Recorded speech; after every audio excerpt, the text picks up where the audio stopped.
everybody, and welcome to Author Nation. Today, we are diving into websites and digital marketing, where we are going to explore marketing principles to elevate your nonfiction writing journey or your marketing journey. And I'm your host, Melody Ann, and I'm here to guide you toward actionable insights and strategies that will not only help you write with purpose, but connect with your readers on a deeper level. Because at Author Nation, we're committed to equipping you with the tools and inspiration you need to succeed. And with that, check out authornation.online for a treasure trove of resources, all tailored to help you grow your author platform and make a meaningful impact. Today, as I said, we're talking about marketing and digital marketing. So let me introduce our guest. Over a 40-year career, James Hipkin worked in marketing and advertising at a high level. Since 2010, he has built clients' businesses with digital marketing. James is an accomplished, forward-thinking marketing professional. His clients included Sprint, Apple, Wells Fargo Online Bank, Nestle, and Toyota. They appreciate his practical, no-nonsense approach. He has the scars and the many stories to share. His stories are always valuable and entertaining. His humor and infectious good nature approach to marketing are fun and practical, but he never loses track of what's important. Marketing well done creates value for customers and for businesses. Let's welcome James. Hey, James, how are you today? Hi, Melody. I'm so happy to be here. I'm thrilled you're here as well. And you've actually spoken for me at another event as well. So I'm gracious that I'm grateful that you are gracing me again. So thank you so much. Oh, it's my honor. Absolutely. I want to start by asking you about your work with those large corporations and how that has helped you kind of take those big ideas, because they have big budgets and a whole team, right? So how have you taken that and kind of reworked it into something for smaller businesses and for nonfiction authors? Because I know you love working with entrepreneurs and nonfiction authors and small business owners. Yeah, that's a great question, Melody. And it's a challenge for many small businesses because they don't have the budgets that the big brands and the big businesses have, and they think that they can't compete. But the reality is, if you distill things down to principles, if you understand what the underlying essence, what the underlying strategy is behind how they're executing, those principles are as applicable to a small business, to an author, as they are to a big brand like Apple. Yeah. I love that you say that. It's one of I often work with people who have a wealth of information, and it's complex, and they're Mhm. trying to distill it into something that is engaging and readable, into a book, right? Mhm. Medical professionals and whatnot, and we often all feel like we have so much available and so much to say that it's really difficult to actually take all of our ideas. Like, if what's my mission statement? Well, you can go on forever. So how do you help entrepreneurs, authors, kind of take all of that? I mean, thinking authors are not always naturally marketers. Sure. How do you take all of that and help them kind of distill it down into something they can use to market their business? Another great question, and it's a problem that many people face. And it's a problem, oddly, with a fairly simple solution. I didn't say it was an easy solution, but it's not a complex solution. What you need to do is get out of your own head. You need to understand who your best prospect is. What are they looking for? What are they like demographically? What are they like from a characteristic point of view? what are the challenges and the pains that they are dealing with, that they are looking solutions for, and then put your complexity into that context. And what you will see is an awful lot of the complexity falls away. Because while a lot of the things that you're doing are really important, they're all swirling around you and they're all close to you. But the reality is, you are nothing more than a dot in a bunch of little noise as far as most of these consumers are, until you touch on something that's important to them. So if you stop being inside out and start being outside in, you will find that an awful lot of the complexity and the confusion disappears. Yeah, love that. So once they have taken and this and as you said, it's easy but not, it's sorry, it's simple but not easy. And I understand that because it's very difficult to take, working with people who do this, it's very difficult to take all of that, complex, wild, super urgent, important information and distill it down into something that is simple. But once we've done that, you've spoken about like kind of a hub and spoke digital marketing strategy. So once we've done that, how do we use this hub and spoke digital marketing strategy to drive traffic and increase revenue? How do those work together? Well, and you said something very key there. How do they work together? The reality is that a lot of people do a lot of things. There's a lot of stuff swirling around. The power in marketing doesn't come from the things. The power in marketing comes from the connections. If you have like I actually have a prop. You have a bicycle hub. It's nice. And I've got some spokes here as well, and there's a rim. And individually, they're nice, but they don't have much value. Well, that's very parallel to a way a lot of the people use their marketing. They've got, oh, I've got a website over here, and I'm doing some Facebook over there, and I've got Instagram happening here. And, I might send an email out once in a while.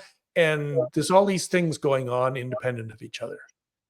But if you think about the website is your digital, your online front door, it's the hub.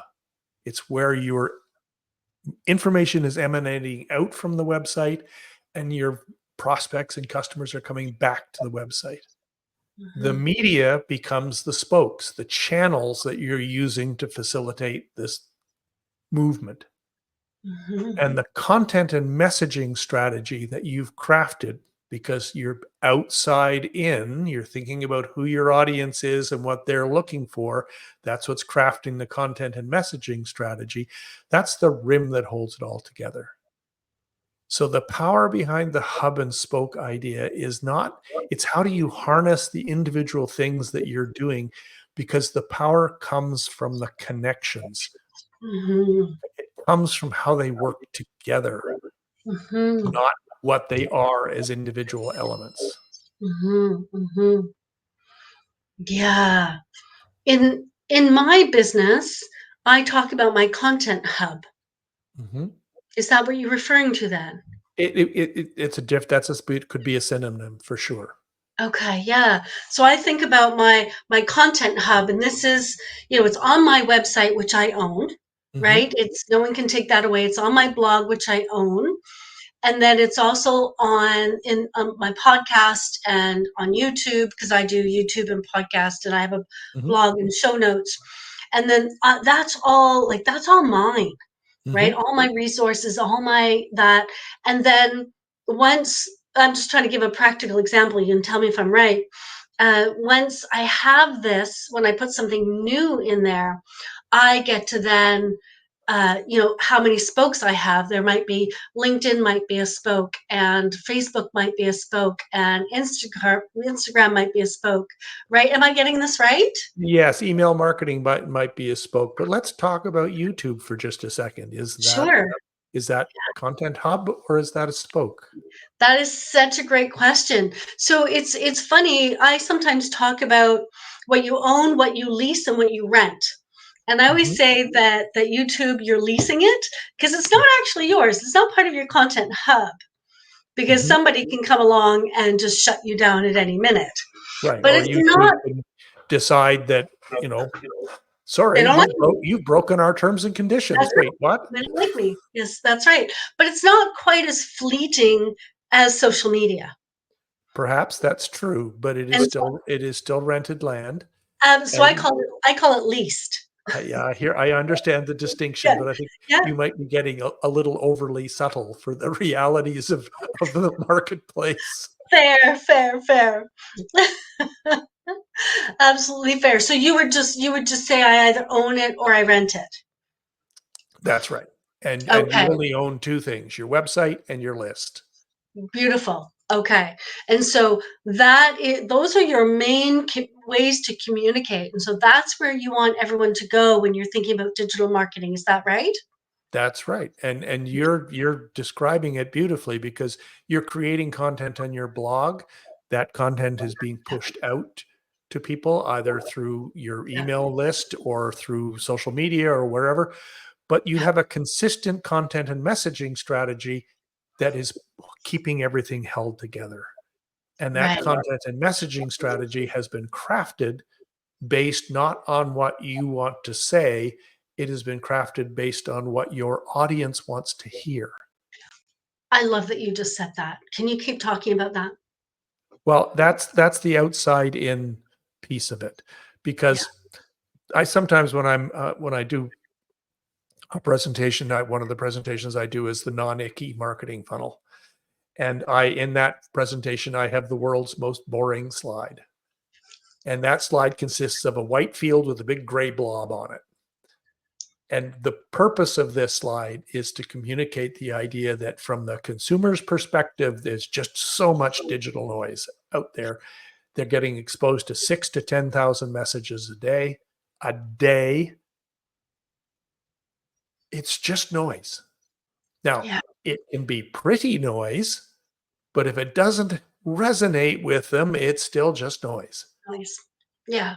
And Exactly. but when you can craft your messaging, that so that you're twigging on people at the moment when their attention is open. Something has happened in their life that's caused them. This happened. I got to find a solution to this. Suddenly, they're going to start seeing all the marketing that's related to this. Now, it was always there.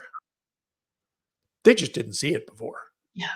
But now that their awareness has been heightened because something happened in their life, they're seeing your marketing. That's when you want to be there. To Yeah. recognize, and you're going to be there if your messaging is crafted in a way that connects with where your best prospect is and what they're looking for. Yeah. And that's the same thing you do when you write a book. Mhm. Right? You think about your ideal reader, you think about all of their needs, their fears, their desires, all of that, right? Right. And and I like to think of, the author, even if you haven't met your readers, you are in some kind of relationship with them in the way that you've gotten to know them. But what Mhm. you really want is real relationships. And I know that's something else that's important to you. So can you talk a little bit about relationship marketing, and can you give us some tips to kind of build relationships that work well for would work well for an author? Well, absolutely. And we touched on something earlier in the conversation about distilling things down to principles. And Yes. this is another example. I don't have a lot of complicated ideas. I have handful of very simple ideas that are very powerful and that can get extended out into other areas. One Yeah. of those came from some work I did for a large telecommunications company that was dealing with a lot of customer churn.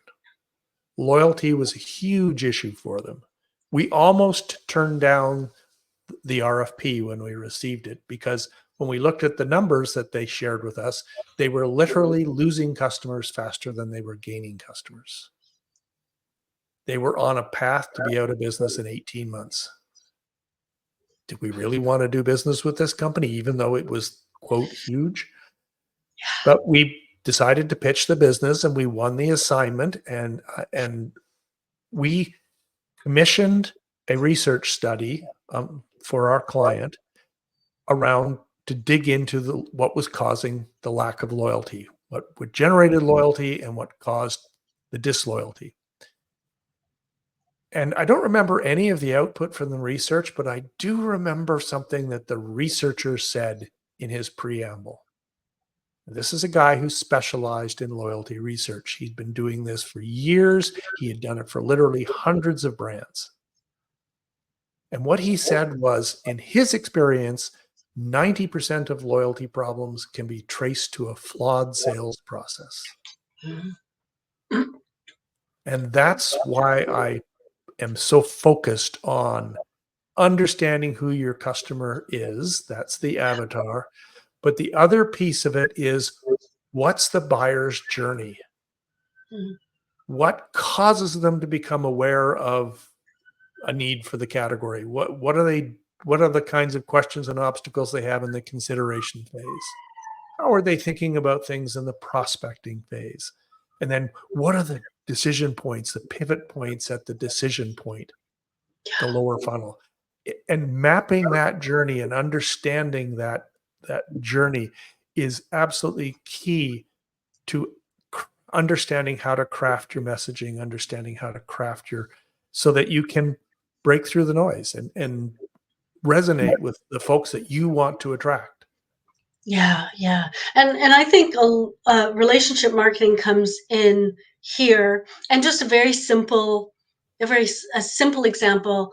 One of the, one of the ways how I got into working with medical professionals is one medical professional came to me and I did that book.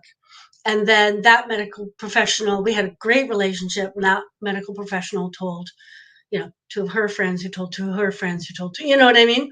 Mhm. And so relationships are for me, developing relationships is the best way to build my business. And I think authors don't think of it. They think the reader is somewhere over there and they're distant and we aren't connected. And I'm always saying, no, you can build relationships with your readers, right? As you said, Absolutely. your website and your email list, right? Right. Super important. And as you said, it's about distilling that information down, right? Right. And recognizing that, let's talk about relationships for just a second. Yeah. This is a kind of a different insight. A lot of times people use interpersonal relationships as a sort of a surrogate for the sorts of things that you're going to want to think about when it comes to relationship marketing.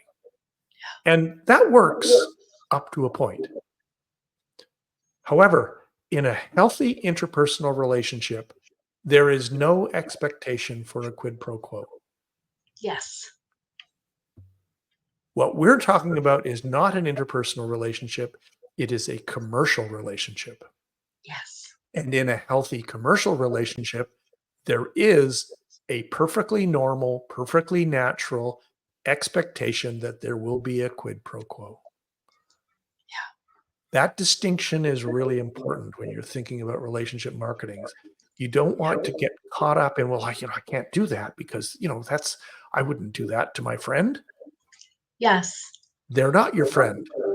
It's Yeah. a commercial relationship. That doesn't mean that it's not still a relationship.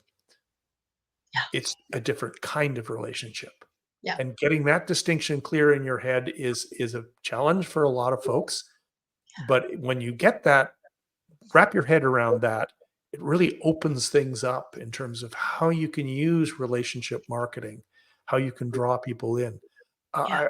Another story, actually, it was the same telecommunications company. We've been working with them for a number of years, and we invited them up to Chicago. And the creative director had pinned to the wall like 3 years worth of work. And it was all up there. It was like a tremendous amount of work. And she turned to the marketing folks and said, "Okay, everyone, do you see the problem?" And they looked at her and they went, no, it all looks good. And she took a ribbon with 2 push pins in it and she put the ribbon at a certain point on the wall. And she said to them, now do you see the problem? And they were like, no, we still don't see the problem. So she picked a piece off of one side of the ribbon and she read it out loud. And she pulled another piece off the other side of the ribbon and she read it out loud. She looked at them and said, do you see the problem now? And they still didn't see it. And then she said, that's it. That's exactly it. That's the problem. Everything to the left of the ribbon is acquisition communication. Everything to the right of the ribbon is customer communication. We're talking to our customers exactly the same way as we're talking to prospects. Our customers have a relationship with us. We're not talking to them like we have a relationship with them. Yeah, smart. Great story. Great story. And that revolutionized the way we thought about customer communication, and it made a massive difference to how effective the loyalty communication was. Yeah. And thank you for drawing the distinction between the different types of relationships. I think that is something people often get confused with. Now, I noticed you had something called the Simple Marketing Plan, and I think that's something that my audience might be interested in. So would that be useful for them? And can you tell us just a bit about it? And I'll drop the link in the description show notes for people. Absolutely. The Simple Marketing Plan is it's a series of 3 templates. That the first one is the avatar, and the avatar has 4 quadrants. How do you describe your audience demographically? And those demographic characteristics can be very useful when you're choosing media channels and basically choosing spokes. If your audience is over 40 and male and college educated, you're wasting your time on TikTok. And I don't care what your nephew said. Right. So demographics is the first quadrant. Then it's characteristics. What are they like as people? Are they confident? Are they insecure? Are they extroverts? Are they introverts? What are they like as people? What are their characteristics? And then the lower left-hand quadrant is, what is their pain? What are the challenges that they're facing? Documented. And then what is their gain is the lower right-hand quadrant. And that avatar paints a picture in 4 elements of your ideal customer. And then the next step is there's a template that helps you map the buyer's journey. What are the kinds of events that happen to get them open to finding a solution? What are the questions they have? What are the obstacles they have? And as they move along their journey, their questions and obstacles are going to change because they're getting more educated. They're getting more informed. You'll see blog posts around, how-tos and, reviews and comparisons and product reviews. These are all informational type content that's going to be very effective in that mid-funnel area where people are doing their research and they're trying to figure out what are their choices. And then you get, if you think about SEO, you talk about the search intent buckets in SEO. Another one is commercial. If you do a commercial search intent term, you're going to get a whole lot of product listings because Google knows that these people are deep in the funnel. They're looking to make a buying decision. Mapping that buyer's journey is a really important exercise because it allows it's the wall with the ribbon story. It allows you to recognize that people on one side of the ribbon are thinking about things one way. People on the other side of the ribbon are thinking about things in a different way. Yeah. And if you don't map that out, you're just guessing. And guessing's not an efficient way to do marketing. No, it's expensive. It's very expensive and not very productive. Yes. So the templates consist of the customer avatar that's blank so that you can fill it out yourself, the buyer's journey map that's blank so you can fill it out yourself. And then there's a model of the marketing funnel which takes these two aspects and brings them together in a more of an effective marketing strategy thing. So you can, at the top of the funnel, I'm trying to reach these people. I'm using this media, and these are the messaging that I'm going to be using. In the mid funnel, I'm going to be reaching these people, and this is the messaging I'm going to be using, etc. And then the bottom of the funnel, it lets you lay things out. And when you do that, all kinds of stuff falls off the table. Things become much more clear. It becomes much clearer what people should be doing. A common question that I'll get asked is, what if there's one tip that you'd give folks? It's stop trying to boil the ocean. Yes. Use these tools to pick one or two things, do them really well, and when you think you're Yeah. doing them really well, figure out how to do them better. Yeah. I love Don't that. try to do everything. Yeah. And Thank you. the simple marketing plan really helps folks distill things down to their essence. Yeah. I love So it that. makes a lot of things clear. Yeah. Thank you. Thank you, James. And it can be really hard to give things up. So if you're out there and you're trying everything for marketing, like throwing spaghetti at a wall and hoping something will stick, uh, go to the description, go to the show notes, grab the simple marketing plan. I think it's going to be really useful for you. And the other thing you want to do is talk to James directly. So have a coffee with James, VIPchatwithjames.com. It's in front of you and it will be in the description show notes as well. And so, it's time to really get a hold of your marketing and create something that you can live with long term rather than scrambling. I know a lot of people, small businesses, big businesses, there's a lot of scrambling in the world. So, let what James is telling us today help you. Thank you for joining us on Author Nation Interviews today. I hope this conversation has provided you with valuable insight and practical ideas to take your digital marketing to that next level. So visit James, grab the Simple Marketing Plan, and also head over to authornation.online for a wealth of resources designed to support your growth as a successful nonfiction author. And we really appreciate your feedback and your support. So if you've enjoyed this episode, consider leaving a comment or a review and share this with a fellow author who needs to hear it, because your participation helps us continue delivering insights and tools you need to succeed. So keep writing, keep creating, and keep sharing your stories with the world.